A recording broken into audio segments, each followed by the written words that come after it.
نحمده ونصلي ونسلم على رسوله الكريم فأعوذ بالله من الشیطان الرجیم بسم اللہ الرحمن الرحیم۔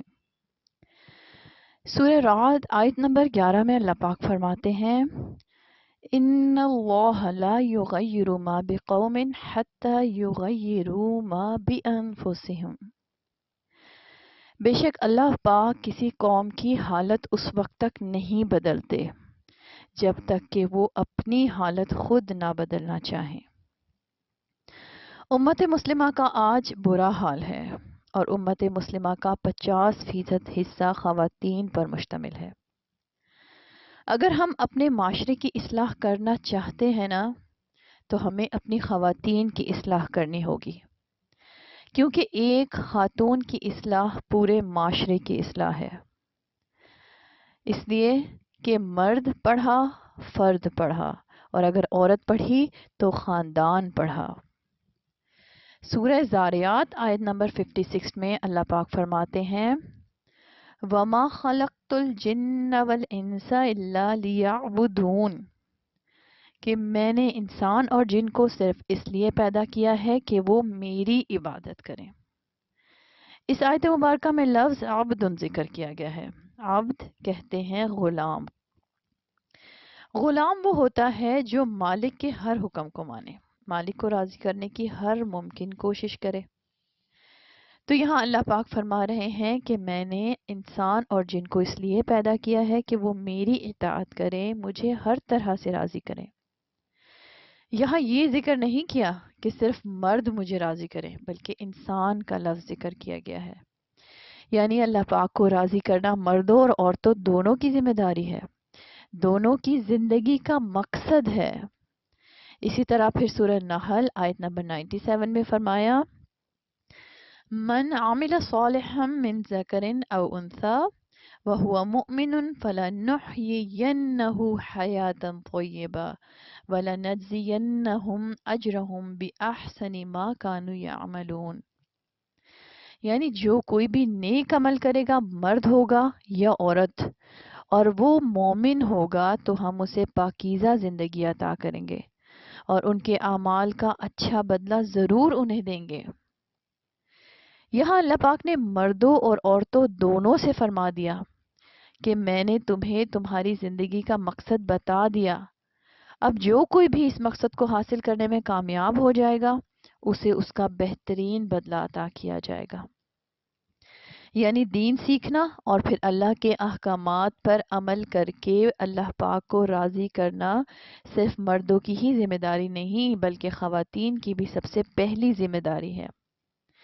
لیکن افسوس آج خواتین اپنا یہ مقصد بھول گئی ہیں، اور آج خواتین کو لگتا ہے کہ ان کی زندگی کا مقصد محض یہ ہے کہ رات کو دیر سے سونا، پھر صبح دیر سے اٹھنا، اور پھر یہ دیکھنا کہ برتن دھلے ہیں یا نہیں، صفائی ہوئی ہے یا نہیں، کھانا پکا ہے یا نہیں، ادھر کی بات ادھر لگانا، ادھر کی بات ادھر لگانا، جھوٹ بولنا، چغلی کرنا اور اپنی خوبیوں کا غلط استعمال کرنا، اور بس نتیجتاً 100% وقت کھانے پینے کے علاوہ اسی میں صرف ہو رہا ہے۔ علامہ اقبال رحمۃ اللہ علیہ نے معاشرے کی اسی ماحول کی عکاسی کرتے ہوئے فرمایا حقیقت خرافات میں کھو گئی، یہ امت روایات میں کھو گئی۔ سورہ مومنون آیت نمبر 115 میں اللہ پاک فرماتے ہیں افحسبتم انما خلقناکم عبثا وانکم الینا لا ترجعون، بھلا کیا تم سمجھے بیٹھے ہو کہ ہم نے تمہیں یوں ہی بے مقصد پیدا کر دیا اور تمہیں واپس ہمارے پاس نہیں لایا جائے گا؟ آپ بتائیں، کیا آپ کو ایسا نہیں لگ رہا کہ اس آیت مبارکہ میں اللہ پاک آج کی خواتین کو ان کا مقصد حیات یاد دلا رہے ہیں کہ میں نے تمہیں بیکار بے مقصد کاموں کے لیے پیدا نہیں کیا، اور تم نے ہر عمل کا حساب دینے میری ہی طرف لوٹ کر آنا ہے۔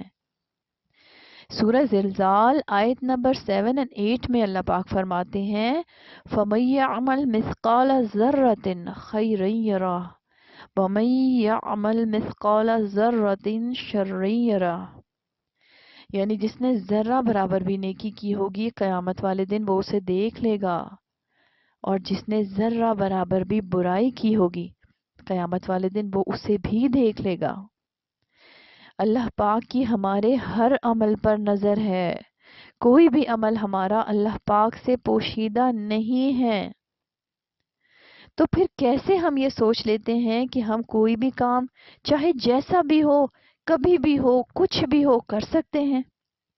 افسوس آج کی خواتین جن کو ہم نے نہ ان کا مقصد بتایا اور نہ ہی خود انہوں نے اپنے مقصد کو سمجھنے کی کوشش کی، نہ ان کا مقصد بتایا اور نہ ہی خود انہوں نے اپنے مقصد کو سمجھنے کی کوشش کی۔ آج خواتین سمجھتی ہیں کہ دین پر عمل کرنے سے، اللہ پاک کے احکامات پر عمل کرنے سے وہ بیکورڈ ہو جائیں گی۔ آج بے پردگی کو ماڈرنٹی سمجھا جاتا ہے، وہ پردہ جس کا حکم اللہ پاک نے خواتین کی حفاظت کے لیے دیا ہے۔ آج کی خواتین یہ سمجھتی ہیں کہ پردہ کرنے کے بعد وہ کچھ بھی نہیں کر سکیں گی، کسی فیلڈ میں نہیں جا سکیں گی، حالانکہ ایسا نہیں ہوتا، بلکہ پردہ کرنے سے وہ سیکیور ہو جاتی ہیں اور باقی فضولیات سے انہیں نجات مل جاتی ہے، اور وہ کسی بھی فیلڈ میں ایکسیلنسی حاصل کر سکتی ہیں، کسی بھی فیلڈ میں بغیر کسی فضول ٹینشن کے اچھا کام کر سکتی ہیں، اپنا ہر جائز شوق پورا کر سکتی ہیں، اور وہ بھی اللہ پاک کو ناراض کیے بغیر، سکون کے ساتھ۔ اسلامی تعلیمات تو سب مذاہب سے زیادہ ماڈرن ہیں اور قیامت تک کے لیے ہیں۔ جب ہم تاریخ کا مطالعہ کرتے ہیں تو ہمیں یہ معلوم ہوتا ہے کہ جب جب انسان نے دین پر عمل کیا، اللہ پاک نے اسے بلندیاں عطا فرمائی ہیں۔ آج کا مسلمان دین کی دوری کی وجہ سے دنیا کی ہر قوم سے پیچھے ہے۔ علامہ اقبال رحمۃ اللہ علیہ کیا خوب فرماتے ہیں، خدا نے آج تک اس قوم کی حالت نہیں بدلی، نہ ہو خیال جس کو آپ اپنی حالت کے بدلنے کا۔ جن قوموں کو ماڈرن سمجھ کر ان کے طریقوں پر زندگی گزار رہے ہیں، وہ تو خود اپنے طریقوں سے بیزار ہیں، لیکن انہیں اپنی ثقافت سے چھٹکارا نہیں مل رہا۔ حدیث مبارکہ میں آتا ہے، من تشبہ بقوم فہو منہم، جو جس قوم کی طرح بننا پسند کرے گا قیامت والے دن انہی میں سے اٹھایا جائے گا۔ اب ہمیں خود فیصلہ کرنا ہوگا کہ آخرت میں ہمیں مسلمانوں کے ساتھ اٹھنا ہے یا کافروں کی فہرست میں کھڑا ہونا ہے۔ اگر ہم عہد نبوی صلی اللہ علیہ وآلہ وسلم پر نظر ڈالیں تو ہمیں خواتین کا کردار بہت عجیب نظر آتا ہے۔ ایسا عجیب کہ کوئی شعبہ ایسا نہیں تھا جہاں مرد ہوں اور وہاں عورتیں نہ ہوں۔ عہد نبوی صلی اللہ علیہ وآلہ وسلم نے سب سے پہلی خاتون کو جب دین کی تعلیم ملی، نبی پاک صلی اللہ علیہ وآلہ وسلم نے جب اسے دین کی تعلیم دی تو وہ پہلی خاتون بن گئی جو آخری نبی صلی اللہ علیہ وآلہ وسلم پر ایمان لائی، یعنی مردوں سے بھی پہلے عورتوں کو یہ تعلیم ملی، اور سب سے پہلے ایمان لانے والی خاتون حضرت خدیجہ رضی اللہ تعالی عنہا تھی۔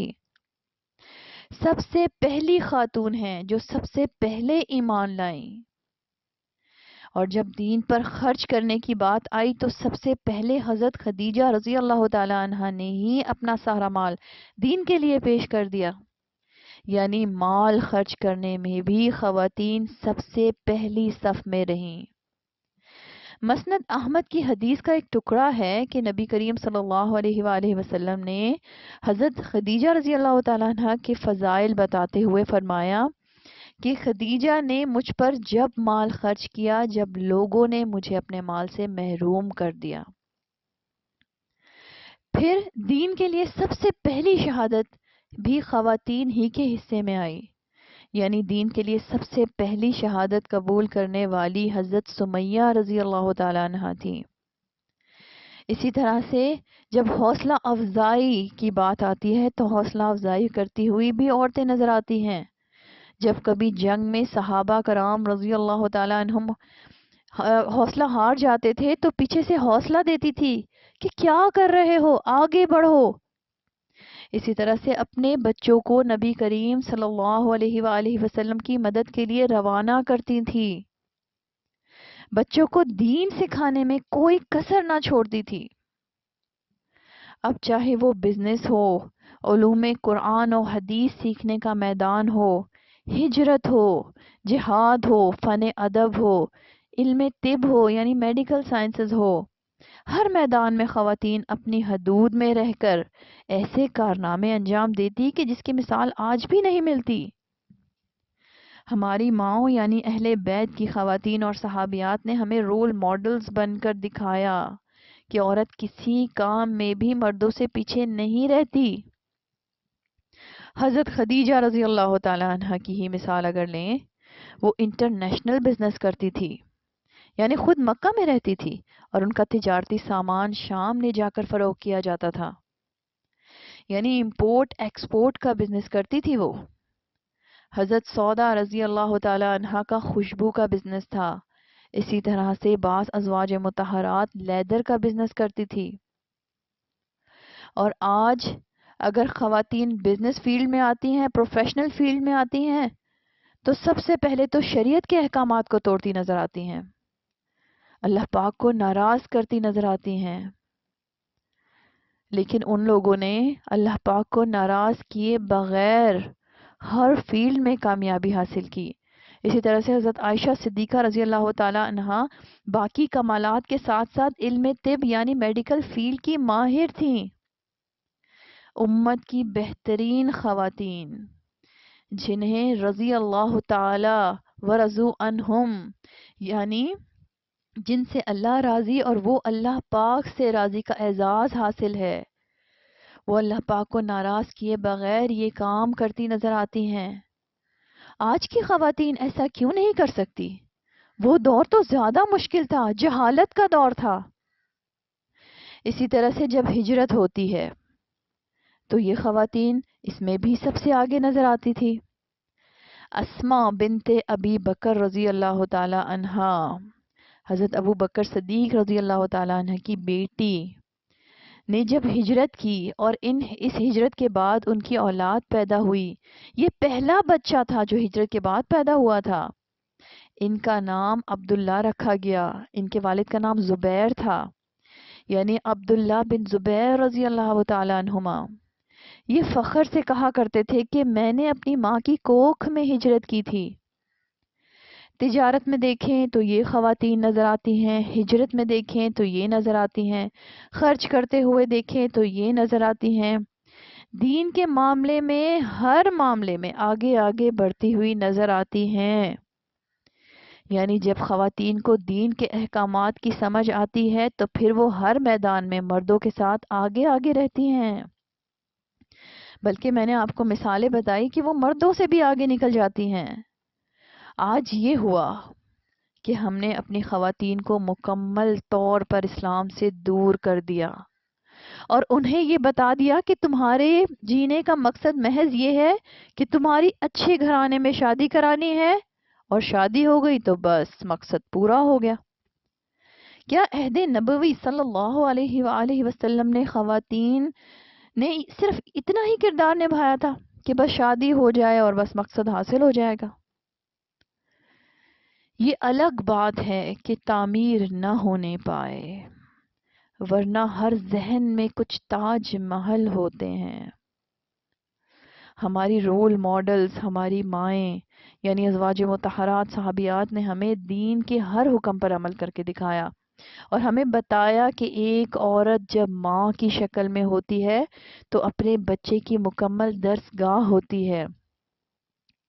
بچہ اسے ہی دیکھ کر سیکھتا ہے، باہر کے ماحول سے تو وہ بعد میں سیکھتا ہے، پہلے ماں کی گود سے ہی سیکھتا ہے۔ اب ام سلیم رضی اللہ تعالی عنہ کو لے لیں۔ ام سلیم حضرت انس رضی اللہ تعالی عنہ کی والدہ ہیں، اور حضرت انس جلیل القدر مطلب بڑے صحابیوں میں سے ہیں جنہیں بچپن سے ہی ان کی والدہ نے حضور صلی اللہ علیہ وآلہ وسلم کی خدمت کے لیے وقف کر دیا تھا، اور حضرت انس رضی اللہ تعالی عنہ نے 10 سال تک نبی پاک صلی اللہ علیہ وآلہ وسلم کی خدمت کی تھی۔ یعنی 10 سال تک نبی پاک صلی اللہ علیہ وآلہ وسلم کے قریب رہے، 10 سال تک نبی پاک صلی اللہ علیہ وسلم کی تربیت میں رہے تھے۔ اور سیر الاعلام النبلہ حدیث نمبر 305 میں حضرت انس رضی اللہ تعالیٰ اکثر اپنی ماں ام سلیم رضی اللہ تعالیٰ عنہ کے بارے میں فرماتے تھے کہ اللہ جزائے خیر دے میری ماں کو، میری ماں نے میری بہت اچھی تربیت کی۔ اور تو ایسا بھی نہیں ہے کہ ان عظیم خواتین نے بڑے بڑے کارنامے اس لیے انجام دیے کہ انہوں نے کبھی اپنے گھر کا کام نہیں کیا تھا، اور آج کی خواتین یہ کہتی ہیں کہ ہم تو گھر کے کاموں سے ہی فرصت نہیں ملتی ہمیں، تو ہم کیسے کوئی اور کام کریں۔ تو ان خواتین نے گھر کے سارے کام اپنے ہاتھ سے کیے ہیں، اور اس کے علاوہ بڑے بڑے کارنامے بھی انجام دیے۔ صحیح بخاری حدیث نمبر 1245 میں حضرت فاطمہ بنت محمد صلی اللہ علیہ وآلہ وسلم کے بارے میں آتا ہے کہ گھر کے کام کاج کرنے کی وجہ سے ان کے ہاتھوں میں چھالے پڑ گئے تھے، مگر پھر بھی کبھی اپنے مقصد کو نہیں بھولی تھی، اور پھر کیا ہوا، جنت کی عورتوں کی سردار بن گئیں۔ اللہ پاک نے انہیں جنت کی عورتوں کی سردار کی خوشخبری سنا دی۔ خواتین چاہے کسی بھی فیلڈ میں کیوں نہ ہوں، اگر وہ اللہ پاک سے جڑی ہیں تو وہ لوگوں کو بھی اللہ پاک سے جوڑیں گی، ورنہ گمراہی اور بربادی ہی پھیلائیں گی۔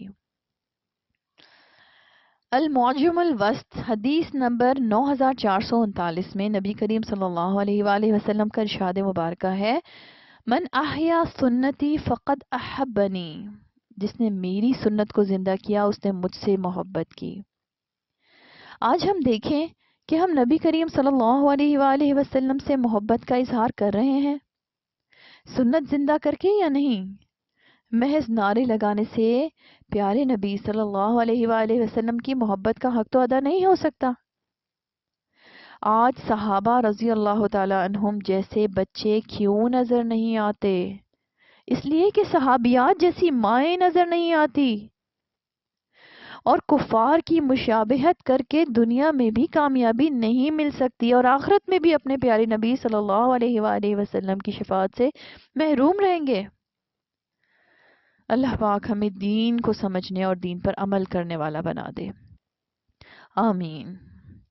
سورہ آل عمران آیت نمبر 8 میں اللہ پاک نے ہمیں بہت پیاری دعا سکھائی ہے، آئیں ہم بھی اللہ پاک سے دعا کریں۔ ربنا لا تزغ قلوبنا بعد إذ هديتنا وهب لنا من لدنك رحمة إنك أنت الوهاب۔ اے ہمارے پروردگار، ہمیں ہدایت کے بعد گمراہ نہ ہونے دینا، اور ہمیں اپنے پاس سے رحمت عطا فرمائیے، یقیناً آپ ہی بہت بڑی عطا دینے والے ہیں، آمین۔ اگلے بیان میں ہم ان طریقوں کو دیکھیں گے جن سے آج کی خواتین بھی صحابیات کی طرح دین کی خدمت کر سکتی ہیں اور دین کے احکامات پر عمل کر سکتی ہیں انشاءاللہ۔ وآخر دعوانا ان الحمد للہ رب العالمین۔ السلام علیکم ورحمۃ اللہ وبرکاتہ۔